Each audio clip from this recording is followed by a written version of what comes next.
In our last session we have completed with our chapter of heat engine. In today's session we are going to start with our new chapter, that is properties of steam. This is Faizan Kagvi and I welcome you all to our lecture series of basic mechanical engineering. So let's begin with our topic. Now in today's session we are going to see a definition of steam and then steam formation process. We will begin with steam formation process. So let's see first of all what is steam. So we would say that we know steam is a vapor form of water, right? Now how we can define it? So we can say that steam is defined as a state of substance in which evaporation from its liquid state is incomplete. So this statement we have very well discussed during our chapter of properties of gas. We have also seen a difference between steam and gas. So we know that steam contains moisture content, right? That is a case of a wet steam. Okay, so when a moisture content is present, which means the water molecules are present along with vapor, indicating that evaporation of water into steam is not completed. Okay, then after there are three types of steam, that is we are going to study wet steam, dry steam and superheated steam. Dry steam is the one in which there will be no water molecules, that is obtained after complete supplement of latent heat. And then after superheated steam is achieved when a dry steam is further heated, okay, up to a certain temperature or up to our requirement. Okay, now the next most important thing is that steam can be condensed at moderate pressure and temperature. As we know that when we keep steam for some time in our surrounding atmosphere, that is at STP condition, it will again come back to its liquid state, that is will form water again, right? Okay, now there are several applications of steam where we can apply or where we can use steam. So we can say the first and foremost application is for power generation purpose, that is in our power plants for generating electricity. Then after we would say it is used for cleaning boiler furnace and boiler tubes. Now in this case steam is actually mixed with a chemical agent called hydrazine, okay, and that chemical agent along with the heat energy of steam is utilized to clean the internal surface of boiler tubes. Why? Because due to continuous usage of a boiler, there is a scale deposition, or we would say that scale formation is done on an internal surface of a tube, which has to be removed periodically, otherwise the heat transfer rate will be decreased in case of a boiler and so will affect a steam generation rate. So this can be done by providing steam along with the chemical agent called hydrazine, that is by passing that into a steam boiler tubes. Okay, the next application is for agricultural purpose, basically for sterilizing soil. Sterilizing means killing microorganisms or bacteria. So this is also an application of steam. Okay, now let's begin with our next topic, that is our steam formation process. So as you can see on your screen that I have shown a piston cylinder arrangement, that is a closed system, and on the top of a piston I have placed a weight. Let's say that weight is going to exert a pressure of 2 bar, and within a cylinder I have taken 1 kg water which is at temperature of 0 degrees Celsius. So remember this condition, there is 1 kg water taken in a cylinder which is at 0 degrees Celsius, and on the top of a piston I have taken a weight. This weight is going to exert a fixed pressure. Let's say a pressure of 2 bar is exerted. Now what we are going to do? So we are going to supply heat energy to this water. Now when we supply heat energy, we know that what is going to happen, its temperature, the temperature of water is going to increase. Along with that, its density, that is intermolecular distance, is going to increase, and because of that density is going to reduce. Okay, along with that enthalpy is going to increase, as well as its volume is also going to increase. So this is represented successively, that is in a next diagram you can see that it is a representation that after supplying heat energy water has achieved its boiling point. Okay, so for example we know that as pressure increases, boiling temperature of water is also going to increase. We know that at 1 bar pressure water is going to boil at 100 degrees Celsius. Similarly, if pressure is increased, that is in our case we have taken 2 bar pressure, So water will begin to boil at a temperature of 120 degrees Celsius. Okay, if I have replaced a pressure by 10 bar, then at 10 bar pressure, water will begin to boil at 180 degrees Celsius. So successively as we increase the pressure, its boiling temperature is going to increase. So in the next diagram, second diagram, as you can see that condition is of a boiling condition. Okay, at that time, as we know that if a density is going to reduce, then its specific volume, that is volume for 1 kg liquid, is going to increase. So it is represented by, let's say, Vf. Okay, then after, when further heat energy is supplied to that boiling water, then what is going to happen? So at that constant temperature, we are actually supplying a latent heat. So a phase change is going to take place, and as gradually a vapor formation will occur. Which means in a third diagram, you can see I have shown a mixture of water and vapor. That is our wet steam. Again, its volume is going to increase. So I have represented a volume by XVG. Now what is XVG? You will get to know later on as we are going to proceed further. Okay, so remember at this time XVG is a volume of a wet steam. Then after, when further heat energy is supplied to a wet steam, that is a complete supplement of latent heat is done, then we are going to achieve our steam, that is called a dry steam, which is shown in our fourth diagram. Okay, let's say that a dry steam has a volume of Vg. Okay, and then after, when further heat energy is supplied to this dry steam, from this point, now its temperature is going to increase. Till it was forming a dry steam, there was no rise in temperature. Why? Because we have supplied latent heat. But from this point, after achieving a dry steam, when a heat energy is supplied, its temperature will increase along with the increment in the enthalpy. So we are going to form a superheated steam, which is shown in our fifth diagram. As you can see, let's say its volume is represented by Vsup, that is volume of a superheated steam. Now we need to draw our temperature versus enthalpy diagram, that is our TH curve for this steam formation process. Okay, so let's see that. So it is displayed on your screen, as you can see. So a starting point is represented by point A, which is a representation of a 0 degree Celsius temperature, and corresponding enthalpy is 0, which means, as we know that we have taken water at 0 degree Celsius, and how much kg? So we would say 1 kg water. Remember this condition, water is at 0 degree Celsius. So I have shown by point A representing a 0 degree Celsius, and corresponding enthalpy of a water at 0 degree Celsius will be how much? So we would say 0. Okay, now gradually what we are doing, we are supplying heat energy. So what is going to happen on a TH diagram? So we would say temperature of water is going to increase along with increment in the enthalpy. So it has been found out from an experiment that a curve, that is an increment in temperature and enthalpy, is in a linear form when initially heat energy is supplied. So it has been shown by a linear line from point A to point B. Let's say that gradually its temperature is increasing and its enthalpy increases in a linear form till the water reaches at its boiling temperature. So that is represented by point B, as you can see on your screen. And let's say the corresponding temperature is called a boiling temperature, and it is also called as a saturation temperature. Okay, so you can see on a temperature line it is represented by T set, which means saturation temperature is denoted by T set. Remember that. So what is defining saturation temperature? So we can say the temperature at which water begins to boil is called a saturation temperature. Okay, so we have achieved point B. Question comes over here that how much heat energy is supplied to water at 0 degree Celsius, which is 1 kg, in order to convert it or to bring it to its boiling point or boiling temperature, that is point B. So that heat energy supplied is called a sensible heat. Remember this term.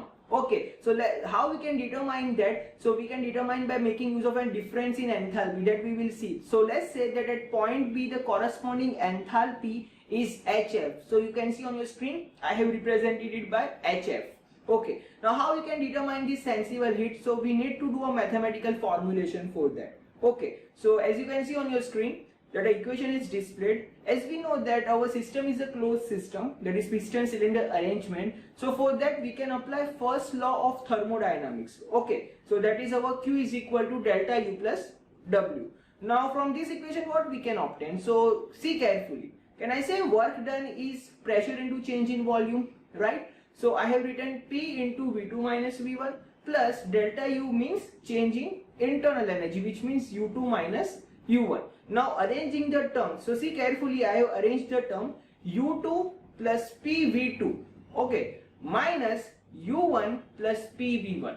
Now if you see this term carefully, what is U plus PV? So we would say it is enthalpy, summation of internal energy plus flow energy, that we have discussed in our chapter 1. So from that we can say that heat transfer, that is Q, is equal to change in enthalpy, that is H2 minus H1. This is one of the equation to determine heat transfer, remember this. And the second equation, as we know very well, that is Q is equal to mc delta T. From this equation we can say that mc T2 minus T1. So in determining what we are going to do, we are going to determine various formulas of heat transfer, that is how much heat is supplied to a water to form a wet steam, how much it is supplied to a water to form a dry steam, to form a superheated steam. So these two equations are going to be very useful, keep this in mind. Okay, now in our case of a sensible heat, you can see that we can apply both these equations, right? So what we can obtain? So H2 minus H1. So see carefully, sensible heat is supplied from point A to point B, right? Now what is enthalpy at point B? So we would say HF, okay. And what is enthalpy at point A? So we would say it is 0, at 0 degrees Celsius. So the equation for sensible heat is going to become HF minus 0, right? So this is one of the equation to determine sensible heat. And a second equation by using our second formula. So we can say mc delta T. Again we can apply this on our line from point A to point B. So mc, now we know that mass in our case is 1 kg. We have taken 1 kg water in a cylinder. Okay. So equation is going to become C into, now T2, what is T2? So temperature at point B, that is how much? So we would say T set, right? And what is T1? So initial temperature, that is 0. So from this equation we can say that sensible heat will be C into T set, right? Now we can compare both the equations.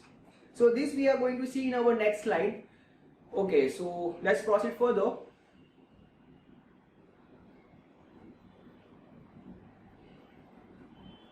Okay, now over here you can see I have written definition for both these terms, that is saturation temperature and sensible heat. So I am reading that, see carefully. Saturation temperature, the temperature at which water begins to boil, is called saturation temperature, denoted by T set. Similarly, sensible heat, as we have discussed, it is defined as amount of heat energy required to raise temperature of 1 kg water from its 0 degree Celsius to its saturation temperature at a given pressure is called our sensible heat. Even it's called enthalpy of a liquid, and it is denoted by HF. Okay, so now let's see the mathematical formulation which I have told previously. So as you can see on your screen, that is HF is equal to mCpW T set minus 0. Okay, now over here CpW means specific heat capacity of water at constant pressure. So we know that from point A to point B, it is water is going to remain in its liquid state. So when water is in a liquid state, its specific heat capacity is denoted by CpW.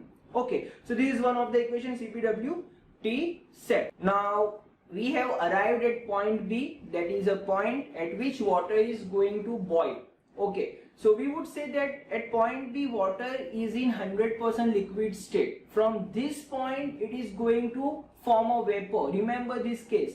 Okay, now what we need to form? We need to form a steam. So we are not going to stop just at point B. We are going to supply further heat energy, right? What we need to form? We need to form a superheated steam. Now after point B, when we supply heat energy to a water at its boiling point, so what is going to happen? So that heat energy will change its phase from its liquid state to its vapor state till it reaches point C, as you can see on your screen, that is on a TH diagram.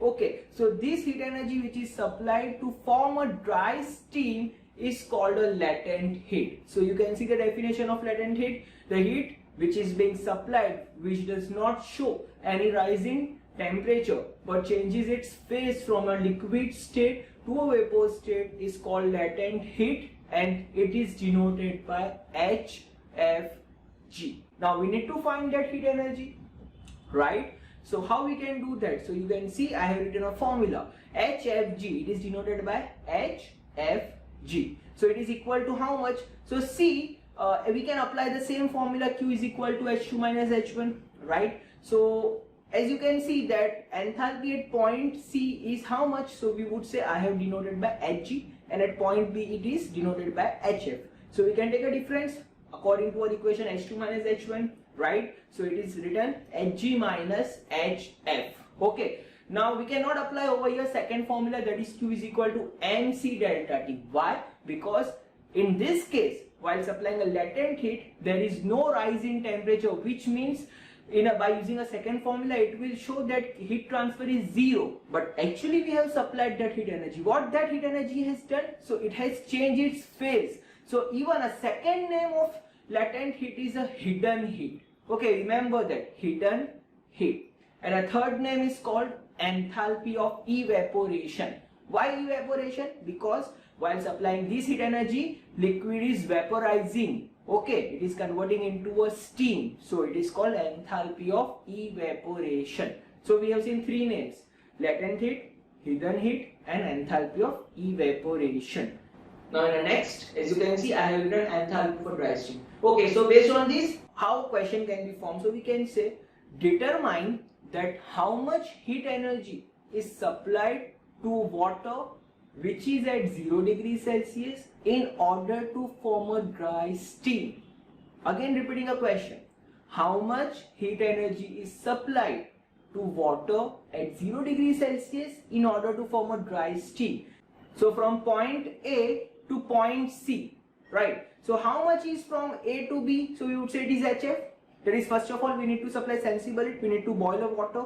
Okay, and then after, how much heat energy we are going to supply to form a dry steam? So we would say latent heat. So how much total heat energy is supplied? So we would say it is HF plus HFG, right? So this total heat energy is going to form a dry steam. So that is called an enthalpy of a dry steam, Hg. Okay, now next term, let's proceed further.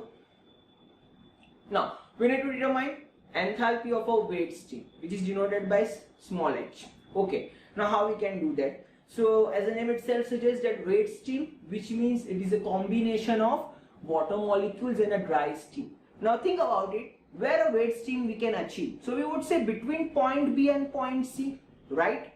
Okay, so let's say that Ms is the mass of a dry steam which is present in a wet steam. Okay, and Mw is the mass of water molecules or a moisture content which is present in a wet steam. So that is denoted by Mw, and a combination of both the mass Ms plus Mw is called a total mass of a wet steam. Okay, so I hope that you are clear up to here. Now in order to determine an enthalpy of a wet steam, there is another term that is called a dryness fraction. Now what is dryness fraction? We can express dryness fraction in terms of percentage as well as fraction. Let's say, taking a case that 100% dry steam present in a wet steam, which means that a wet steam is totally dry, there is no moisture present in that. For example, another case, 70% dry steam present in a wet steam. So that means wet steam is 70% dry. Then another example, we can say that 50-50. 50% dry, 50% wet, which means the dryness fraction is 50%, indicating that there is only 50% dry steam present in a wet steam. So in a fraction, how much is 50%? So we would say 0.5. In a fraction, how much is 70%? So we would say 0.7. In a fraction, how much is 100%? So we would say it is 1, right? So defining a dryness fraction, it is defined as a ratio. It's fraction, right? So it is a ratio. It is a ratio of mass of dry steam present in a known quantity of a wet steam to the total mass of a wet steam, and it is denoted by small x. Okay, so as you can see, I have a formula, x is equal to ms upon ms plus mw. Okay, now how this term can be utilized to determine a wet steam? So for this, focus on our line from point B to point C. Okay, in between that, I have taken a point that is small b. You can observe carefully. At can I say at point capital B, water is in 100% liquid state, right? At capital C, can I say water is completely converted into dry steam, which means at point C 100% dry steam, right? So at point B, can I say that it is a mixture of both of them? That is our wet steam is present. Let's say that at point P there is 70% dry steam, which means it is a wet steam having a dryness fraction of 0.7. So we can form a question in this form, that how much heat energy is supplied to convert 0 degree water, which is 1 kg, into wet steam having 0.7 dryness fraction, or a wet steam which is 70% dry. Okay, that is at point B. So we would say, first of all, we are going to boil a water, right? So from we are going to convert from point A to point B, right? That is supplying sensible heat. How much is that? So that is HF plus some portion of a latent heat will be supplied. So it is XHFG. We can even understand in this way that if we completely supply latent heat, so that will be considered from our capital B to capital C. That is how much 100% supplement of latent heat is. So it is HFG. In that case, dryness fraction will be 1. That is, we are going to form a dry steam. But what we need to form? We need to form 70% dry steam, which means a wet steam with 0.7 dryness. So in that case, the share of a latent heat will be how much? So we would say 0.7 times of HFG. Okay, which means XHFG is a heat energy which will be supplied to a boiling water to form a wet steam. So the total heat supplied will be how much? So it will be equal to HF plus XHFG. So over here you can see I have written HF plus XHFG, that is our enthalpy of a dry steam. Okay, now next term is amount of superheat. So this term is with respect to superheated steam. Now from point C, as we have achieved a dry steam, we need to further convert it into a superheated steam. So we are going to supply further heat energy. So from point C to point D, in order to form a superheated steam, whatever heat energy is supplied, that heat energy is called amount of superheat. So we can even define it. So it is an amount of heat which is supplied to convert a dry steam into superheated steam, that is from point C to D. Now the question comes that how much is a heat energy supplied? That is, again in this case also we need to formulate, mathematical formulation has to be done. So how we can do that? So we can use our two equations of heat transfer which we have discussed previously, that is Q is equal to H2 minus H1, and another formula is Q is equal to MC delta T, right? Now see point C and D carefully. So from these 2 points, can I say we can apply equation that amount of superheat is equal to H2 minus H1, which means H sup minus Hg, right? So this is one of the equation. And second, we can say from our MC delta T, so mass is 1 kg, whereas C over here will be a specific heat capacity of a superheated steam. So it is denoted by CPS. So you can see I have written amount of superheat is equal to CPS in a bracket final temperature. So you can see point D temperature, that is T sup, represented by T sup, and point C temperature, that is represented by T set, that is our saturation temperature. So you can see it is written as CPS in a bracket T sup minus T set. Okay, now in order to find that, we are going to compare both the equations. So I have written in the next step, that is H sup minus Hg is equal to CPS T sup minus T set. Now you can see carefully from this equation, can I say we can obtain enthalpy of a superheated steam, right? So our next term is enthalpy of a superheated steam, which is denoted by H sup. You can see on your screen. So making H sup as a subject, we can write it is equal to CPS T sup minus T set plus Hg.